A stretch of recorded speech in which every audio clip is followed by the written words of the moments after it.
Kembali lagi di Pasti Update minggu ini bersama saya Christine Elsada. Pengiriman sampah ke tempat pembuangan akhir TPA Piungan Yogyakarta kembali lagi bermasalah.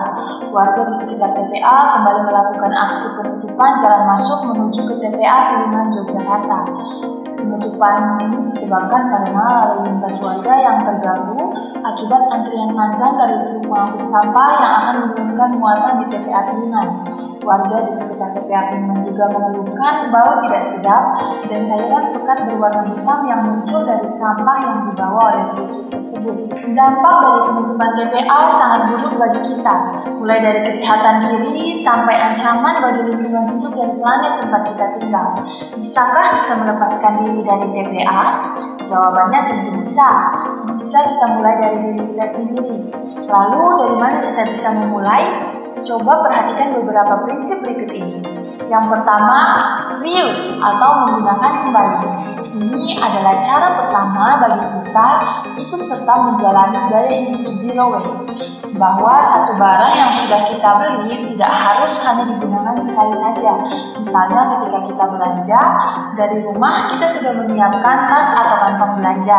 Kemudian, prinsip kedua yang bisa kita lakukan adalah dengan reduce atau mengurangi.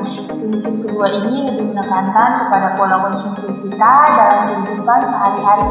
Contohnya seperti penggunaan tisu sekali pakai. Alangkah baiknya kita menggunakan kain lap dibandingkan menggunakan tisu sekali pakai. Prinsip ketiga yang dapat kita lakukan adalah recycle atau mendaur ulang. Langkah terakhir ini tentu menjadi salah satu pencegahan dalam menjaga lingkungan dari jumlah sampah yang semakin banyak. Daur ulang sampah bisa kita mulai dari rumah. Cara sederhananya, kita harus membedakan terlebih dahulu antara sampah organik dan sampah anorganik. Setelah sampah di rumah itu kita bedakan, maka pemilahan sampah-sampah yang masih bisa didaur ulang tidak harus sampai ke tempat pembuangan akhir atau TPA. Berikutnya kita membahas mengenai manfaat gaya hidup zero waste. Ada beragam manfaat dari gaya hidup zero waste yang dapat kita temui. Yang pertama, kita bisa ikut serta dalam upaya pencegahan pemanasan global, di mana semakin hari bumi semakin panas. Maka dengan ikut berperan aktif mengurangi sampah, kita juga berperan penting dalam menjaga bumi dari pemanasan global. Yang kedua, kita bisa menghemat pengeluaran dalam berbelanja. Penggunaan barang-barang yang bisa digunakan berkali-kali tentu akan membuatnya hemat budget. Selain itu, manfaat lainnya tentu kita akan lebih mempertimbangkan produk-produk yang bisa diolah dan tahan lama.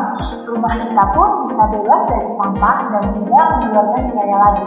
Yang ketiga, kita bisa meningkatkan kreativitas dan pengelolaan barang. Jadi, hasil dari mendaur ulang sampah misalnya, kita akan mampu membuat suatu produk olahan dari sampah rumah kita sendiri.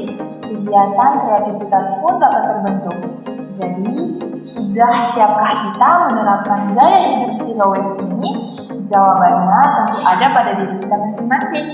Dengan keadaan sadar kepedulian kita dalam menjaga lingkungan, maka gaya hidup zero waste adalah salah satu langkah pasti. Yuk kita mulai. Sekian Pasti Update minggu ini. Saya Christine Elsada pamit undur diri. Bertemu lagi di Pasti Update minggu depan.